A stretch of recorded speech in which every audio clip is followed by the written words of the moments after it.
안녕하세요. YTN 사이언스를 즐기는 색다른 방법 TV 더보기의 유승민입니다. 안녕하세요. 전주원입니다. 가정의 달 5월이 시작되었는데요. 이 5월은 어린이날부터 부부의 날까지 가족 관련 기념일들이 많은 달인데요. 그중에서도 어린이날은 각 나라마다 조금씩 다르다고 하는데 승민 씨가 소개 좀 해주세요. 네, 먼저 가까운 나라 일본은 어린이날을 2번을 보내는 풍습이 있는데요. 3월 3일을 여자아이의 날로, 5월 5일은 남자아이의 날로 이렇게 성별에 따라 나눠서 기념한다고 합니다. 또한 중국의 어린이날은 6월 1일인데요. 줄곧 산하 제한 정책을 펼쳐왔던 중국이어서 어린이날만큼은 특별한 대접을 해준다고 합니다. 반면 미국은 어린이날이 없다고 하는데요. 그 이유가 1년 365일이 어린이날이라고 할 만큼 아이들을 우선시하고 배려하기 때문입니다. 또 우리나라는 3.1운동 이후 아이들에게 애국심과 민족의식을 불어넣기 위해 1923년부터 5월 5일을 어린이날이라고 정하고 지금까지 이어져 왔다고 하네요. 네, 나라마다 어린이날의 날짜나 즐기는 방식 모두 조금씩 다르지만 아이들의 건강과 행복을 기원하는 마음은 같을 텐데요. 올해 어린이날도 전 세계 아이들 모두 행복한 하루가 되었으면 좋겠습니다. 네, 그럼 가정의 달만큼 풍성하고 즐거운 TV 더보기 본격적으로 시작해볼까요? 네, 먼저 어떤 프로그램들이 준비되어 있는지 확인부터 해봐야겠죠? 오늘의 하이라이트 지금 시작합니다. YTN 사이언스를 즐기는 색다른 방법, 오늘의 TV 더보기를 소개합니다. 첫 번째 코너 전격 회부에서는 날씨와 영화가 만났다. 영화평론가 최강희가 들려주는 신작 영화 이야기, 시네마 레인보우의 감상 포인트를 분석해봅니다.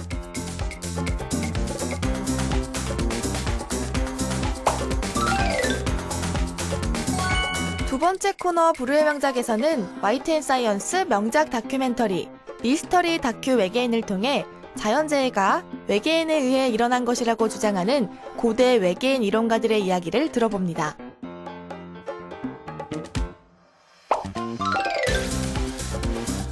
세 번째 코너 비교 분석 과학 대 과학. 이번 주 주제는 세면도구인데요. 치아 건강을 지키는 칫솔과 남자들의 깔끔한 외모를 완성시켜주는 면도기를 비교 분석해봅니다.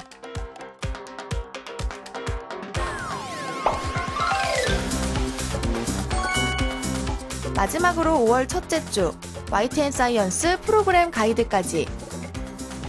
오늘의 TV 더보기 채널 고정.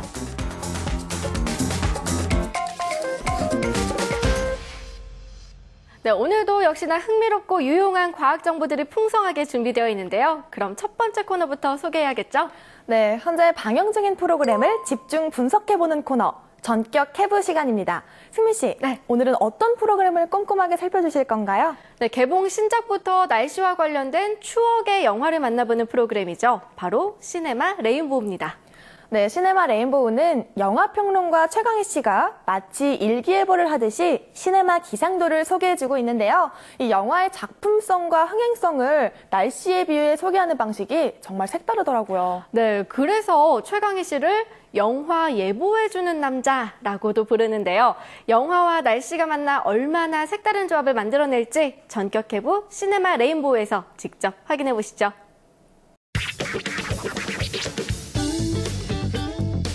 신작 영화들이 쏟아져 나오는 요즘, 시청자들에게 색다르게 영화를 소개하는 프로그램이 있습니다. 바로 시네마 레인보우인데요. 영화평론가 최강희가 일기예보를 소개하듯 영화를 소개합니다. 곧 개봉할 신작 영화부터 영화 속에 담긴 날씨 이야기까지 영화를 선택하는데 새로운 길잡이가 되어줄 시네마 레인보우를 전격 해부해봅니다.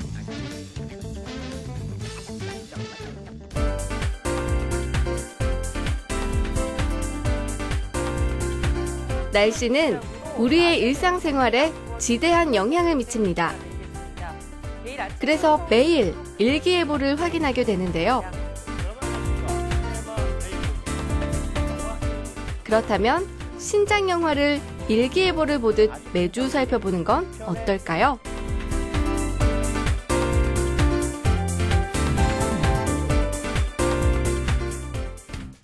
시네마 레인보우의 첫 번째 감상 포인트, 바로 새로운 방식으로 개봉 신작을 소개합니다.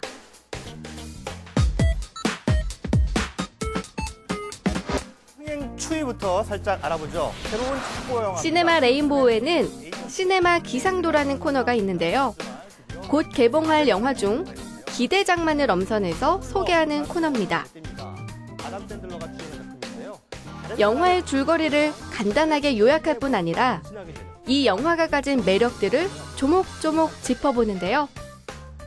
할리우드 SF 액션 영화 이때 영화평론가 최강희가 마치 일기예보를 하듯 영화 흥행 기상도를 소개합니다. 하나의 개봉 신작을 두고 흥행성과 작품성 두 가지 면에서 평가하는데요. 흥행될 것으로 예상되거나 작품성 면에서 높게 평가된다면 해가 떠 있는 맑은 날씨로, 또 흥행이 어렵거나 작품성 면에서 떨어지는 점이 있다면 먹구름이나 비가 내리는 날씨로 영화를 평가하는 거죠. 이처럼 영화에 대한 평가를 일기예보 형식을 빌어 최강희가 재밌게 소개하는데요. 여기에 시네마 레인보우의 두 번째 감상 포인트가 있습니다. 바로 영화평론가의 객관적인 해석입니다. 제가 강력 추천해드린 영화는 시네마 레인보우의 진행자이자 영화평론가 최강희, 그의 거침없는 언변은 이 프로그램에서 특히 더 빛나는데요. 작품성 날씨입니다. 작품성보다는 흥행성에 치우친 대형 배급사의 영화일 경우 반어적 표현으로 스크린 독과점에 대해 날카롭게 지적합니다. 그런 사수의 이야기를 만나야 한다는 씁쓸한 노릇입니다. 자, 흥행성 날씨입니다. 네, 구름이 살짝 끼긴 했습니다만 대체로 일단은 맑은 날씨입니다. 영화가 좋아서 맑은 게 아니라요. 이 영화의 배급사가 국내 최대 배급사인 CJ라서 그렇습니다. 대기업 영화는 흥행 타율도 좋죠. 홍보 물량을 그만큼 많이 쏟아볼 수 있기 때문입니다. 꿈보다 해몽의 또한 작품성이 좋은 영화가 뻔한 흥행 공식을 가진 영화에 밀려 설 자리가 없어지는 현실을 꼬집기도 했는데요. 그러면서 오락성과 흥행성에 치우치지 않고 다양한 영화를 폭넓게 선택할 수 있도록 도와줍니다. 이 영화 속에 좌절에 빠진 청춘들의 신세처럼 세상 역시 한국 독립영화에 차가운 게 현실이죠. 영화평론가 최강희는 영화 자체에 대한 분석은 물론 그 주변 상황까지 고려해 최대한 객관적으로 영화를 소개합니다. 시네마 레인보우의 세 번째 감상 포인트, 날씨와 관련된 추억의 영화를 소개합니다. 바로 웨더 시네마라는 코너를 통해 영화 속에서 날씨를 어떻게 그리고 어떤 의미를 갖는지 설명하는데요. 세차게 내리치는 폭우를 공포와 연관시켜 폭우하면 생각나는 공포영화 사이코와 아이덴티티를 소개한다거나 주인공이 기상캐스터로 열연했던 오늘의 연애나 오버 더 레인보우 같은 영화를 통해 영화 속 기상캐스터의 모습 등을 살펴보는 거죠. 이 같은 영화와 날씨의 색다른 조합은 시네마 레인보우 최고의 감상 포인트입니다.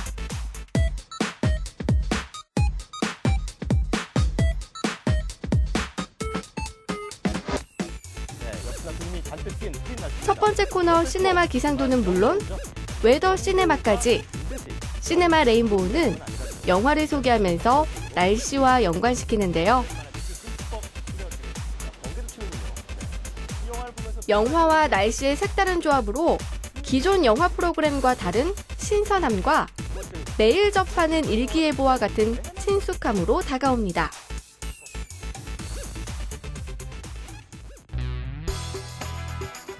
영화와 날씨의 색다른 만남, 시네마 캐스터 최강희와 함께하는 시네마 레인보우.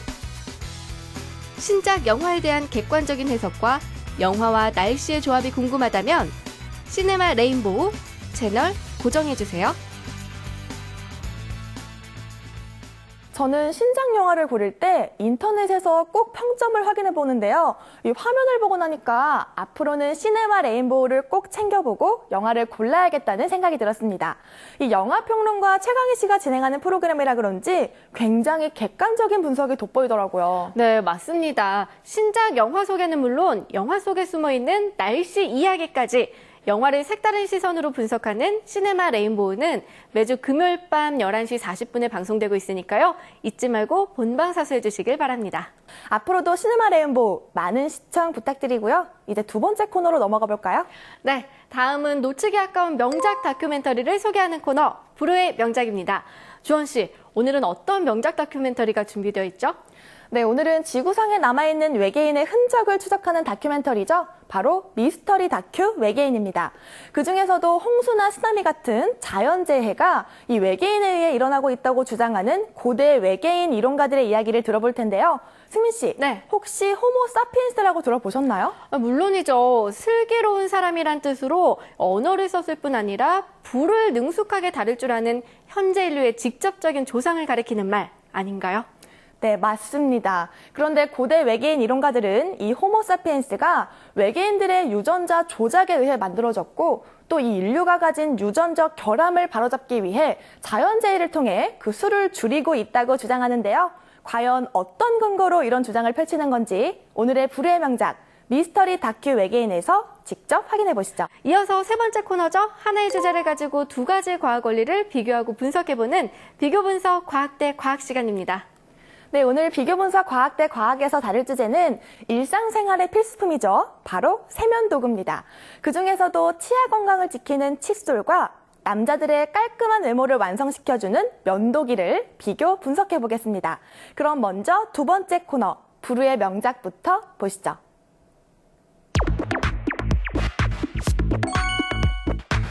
인류가 생겨나면서 인간들은 수많은 재앙을 겪어왔습니다. 거대한 폭우와 지진, 그리고 화산 폭발까지 이런 자연재해가 일어날 때마다 인간의 생명은 위협받을 수밖에 없었는데요. 그러나 고대 외계인 이론가들은 자연재해를 좀 다른 관점에서 해석합니다. 바로 외계인에 의해 일어나는 현상이라는 건데요. 더 나아가 인간의 역사를 형성하는 데도 영향을 끼쳤다고 말합니다. 과연 이렇게 주장하고 있는 이유가 무엇인지 그들의 이야기를 들어봅니다.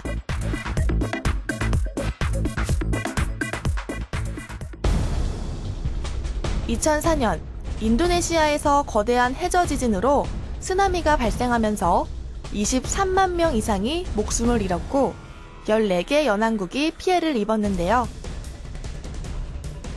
지질학자들은 인도양 바닥의 지질 구조판이 격렬하게 움직이면서 높이 30m에 달하는 무시무시한 해일을 만들었다고 밝혔습니다.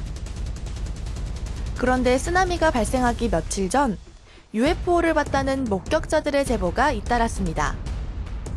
과학자들은 지질 구조판의 마찰이 커지면서 빛을 발한 것이라고 말했지만 UFO라 믿는 사람들도 있었죠.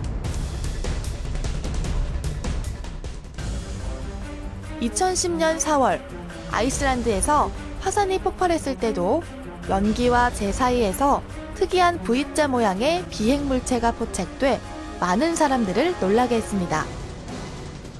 이 같은 일이 반복되자 불행한 사건들이 혹시 UFO 출현과 깊은 연관이 있는 것은 아닌지 의문을 품는 사람들이 생겨났는데요. 고대 외계인 이론가들 또한 고대부터 자연적 대재앙이 일어난 곳에선 외계인의 우주선이 목격됐다고 말합니다. 고대의 기록을 보면 흑사병이 유행할 때 하늘에서 밝은 빛의 가스가 뿌려졌다고 합니다.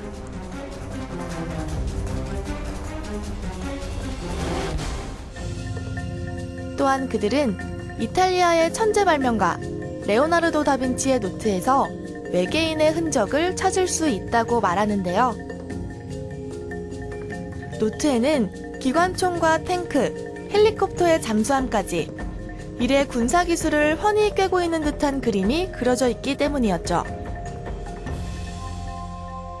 게다가 다빈치의 발명품인 둥근 자동차는 마치 UFO처럼 생겼는데요.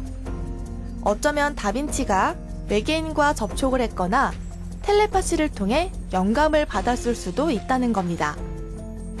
그렇다면 정말 외계인들은 인간에게 직접적으로 영향을 끼쳤던 걸까요?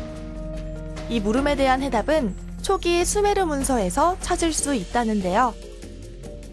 1849년 영국의 고고학자 오스틴 헨리 레이어드가 고대 수메르 도시인 니네베에서 서령 문자들이 새겨져 있는 22,000개의 점토판을 발견했습니다. 그리고 작가인 체카리아 시치는 30년 이상 수메르 점토판에 담긴 서령 문자들을 해석했는데요. 이 서령 문자에는 외계인 종족이 묘사되어 있다고 합니다. 시친의 해석에 의하면 외계인들이 유전공학으로 인류의 조상인 호모사피엔스를 만들었고 자신들을 위해 귀중한 광물을 채굴하게 했죠. 그리고 보다 노동에 적합한 종족으로 개선하기 위해 육종 시험도 했다고 합니다. 즉, 인간의 유전적 결함을 개선하려는 목적으로 자연적 대재앙을 일으켜 인구를 조절했다는 거죠. 그러나 이 같은 고대 외계인 이론가들의 주장에 회의론자들은 강력하게 부인하고 있습니다. 진실이 무엇일지는 그 누구도 확신할 수 없는 거죠.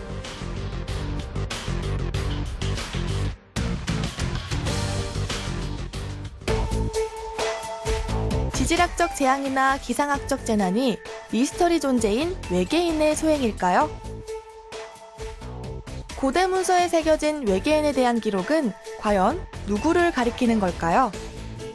외계인과 관련된 수없이 제기되는 의문과 가설. 그러나 아쉽게도 아직은 풀리지 않는 미스터리로 남아 있습니다.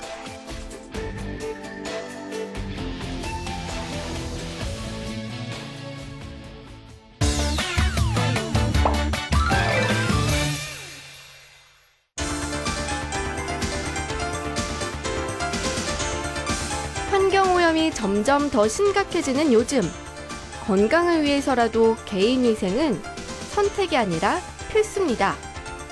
그래서 위생용품도 다양해지고 있는데요. 오늘 비교분석 과학대 과학의 주제가 바로 개인의 위생을 책임지는 세면도구입니다. 그 중에서도 치아 위생의 필수품 칫솔과 남자들의 피부 건강을 지켜주는 면도기를 비교 분석해봅니다. 오늘 소개할 첫 번째 세면도구는 칫솔입니다. 예로부터 칫솔은 음식물 찌꺼기를 제거하고 입냄새를 없애기 위해 쓰였는데요. 칫솔을 최초로 사용한 곳은 1498년 명나라 황실이었다고 합니다. 그렇다면 그 당시 칫솔은 어떤 형태였을까요?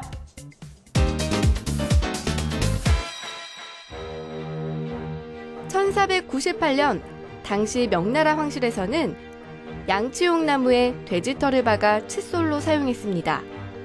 바로 이것이 인류 최초의 칫솔이죠. 그런데 이 칫솔에는 치명적인 단점이 있었습니다. 돼지털 자체가 너무 빳빳하고 억세기 때문에 양치 후 잇몸에 상처가 생기고 피가 날 수밖에 없었습니다. 칫솔과 함께 비교해볼 세면도구는 면도기입니다. 남성들은 기원전 10만 년 전부터 사냥의 편의와 몸의 벼룩 등을 없애기 위해 조개 껍데기와 날카로운 돌 조각 등으로 면도를 하기 시작했습니다. 그러나 이런 도구들로 면도를 하다 보면 살을 베이기 일쑤였는데요. 1762년 안전면도기가 개발되면서 비로소 그 고통에서 벗어날 수 있었다고 합니다. 그렇다면 세계 최초의 면도기는 어떤 모습이었을까요?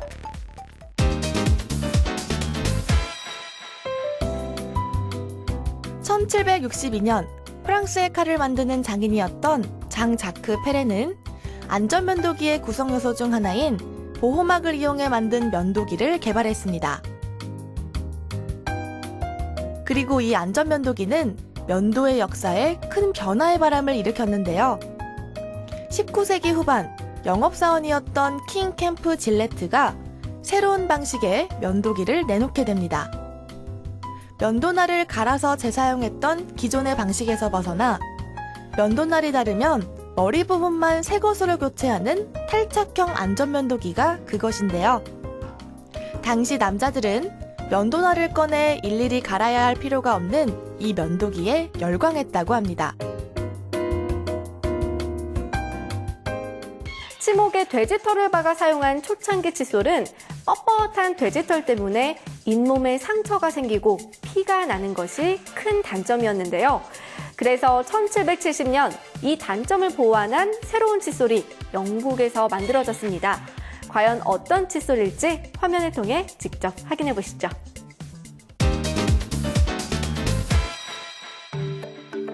(1770년) 영국의 뉴게이트 감옥.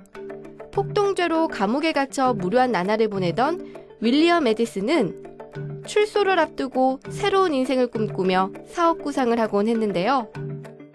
평소 깔끔한 성격의 그는 식사 후 언제나처럼 천으로 이를 문지르다가 빗질을 하는 간수의 모습에서 번뜩이는 창업 아이디어를 떠올립니다. 바로 먹고 남은 뼈에 작은 구멍을 하나 뚫어서 빗자루 같은 털을 하나씩 넣는 거죠. 그리고 코끼리 상하에 부드러운 말털을 박은 칫솔을 만들었죠. 하지만 그 전의 칫솔보다 모가 부드러운 대신 가격이 너무 비싸서 서민들은 감히 꿈도 꾸지 못했다고 합니다.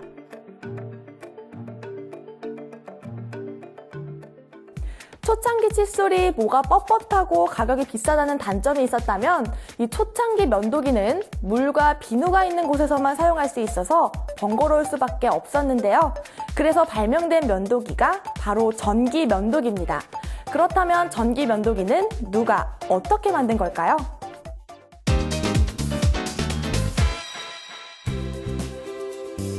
알래스카에서 임무수행을 하던 미군의 육군 대령 제이콥 시크.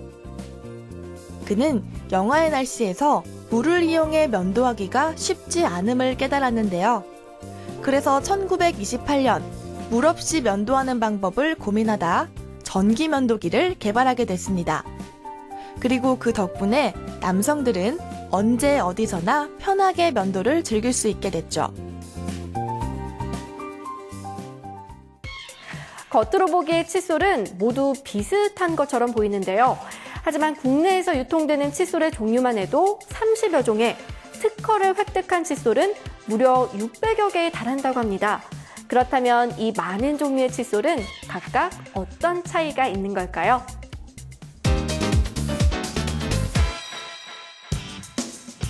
칫솔은 손잡이와 칫솔의 크기, 칫솔모의 모양, 밀집도 등에 따라 무수히 많은 기능성 칫솔이 있습니다.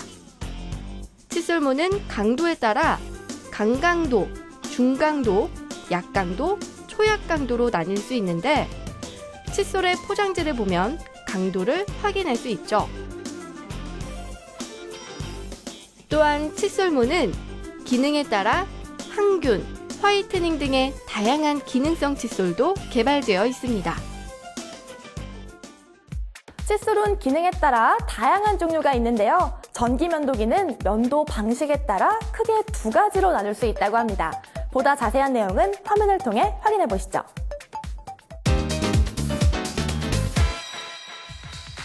전기 면도기는 크게 회전식과 왕복식 2가지로 나뉠 수 있습니다. 날이 회전하면서 수염을 깎는 회전식 면도기는 소음과 진동이 적고 부드럽게 수염을 깎을 수 있죠. 반면 날이 좌우로 움직이는 왕복 운동을 통해 면도를 하는 왕복식 면도기는 피부에 바로 밀착해서 면도가 이뤄지기 때문에 탁월한 절삭력을 자랑합니다.